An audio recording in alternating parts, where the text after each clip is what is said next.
প্রিয় দেশবাসী, আসসালামু আলাইকুম। জুলাই গণ অভ্যুত্থান জাতির ইতিহাসে এক অসাধারণ অর্জন। এটি অপ্রত্যাশিতভাবে জাতির জীবনে গণতন্ত্র, ন্যায় বিচার ও মানুষের অধিকার প্রতিষ্ঠার সুযোগ এনে দিয়েছে। এই লক্ষ্যে আমরা এর মধ্যে বেশ কিছু সংস্কার করেছি। আরও গভীর ও সুদূর প্রসারী সংস্কারের জন্য দেশের সকল রাজনৈতিক দলের ঐকমত্যের ভিত্তিতে জুলাই সনদ প্রণয়ন করেছে। এই জুলাই সনদ বাস্তবায়নের জন্য আপনাদের সম্মতি প্রয়োজন। এর জন্য গণভোটের আয়োজন করা হয়েছে। এই গণভোটে অংশ নিন, সনদে আপনার সম্মতি দেন।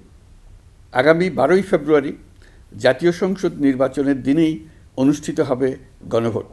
গণভোটে আপনি হ্যাঁ ভোট দিলে বৈষম্য, শোষণ আর নিপীড়ন থেকে মুক্ত হবে বাংলাদেশ। গণভোটে হ্যাঁ ভোট মানে তত্ত্বাবধায়ক সরকার ও নির্বাচন কমিশন গঠনে সরকার ও বিরোধী দল একসঙ্গে কাজ করবে। সরকার ইচ্ছামতো সংবিধান পরিবর্তন করতে পারবে না। গুরুত্বপূর্ণ পরিবর্তনের জন্য জনগণের সম্মতি নিতে হবে। এতে আরও বলা আছে, বিরোধী দল থেকে ডেপুটি স্পিকার ও সংসদের গুরুত্বপূর্ণ কমিটির সভাপতিরা নির্বাচিত হবেন। একজন ব্যক্তি সর্বোচ্চ 10 বছরের বেশি প্রধানমন্ত্রী থাকতে পারবেন না। বিচার ব্যবস্থা স্বাধীনভাবে কাজ করবে। সংসদে নারীদের প্রতিনিধিত্ব বাড়বে। ক্ষমতার ভারসাম্য রক্ষায় পার্লামেন্টে একটি উচ্চ কক্ষ গঠিত হবে। আপনার মৌলিক অধিকার আরও সুরক্ষিত হবে। রাষ্ট্রভাষা বাংলার পাশাপাশি অন্যান্য জাতিগোষ্ঠীর ভাষাও সাংবিধানিকভাবে স্বীকৃতি পাবে। দণ্ডপ্রাপ্ত অপরাধীকে রাষ্ট্রপতি ইচ্ছামতো ক্ষমা করতে পারবেন না। সব ক্ষমতা একজন প্রধানমন্ত্রীর হাতে থাকবে না। এবং এরকম আরও কিছু গুরুত্বপূর্ণ প্রস্তাব এর মধ্যে রয়েছে।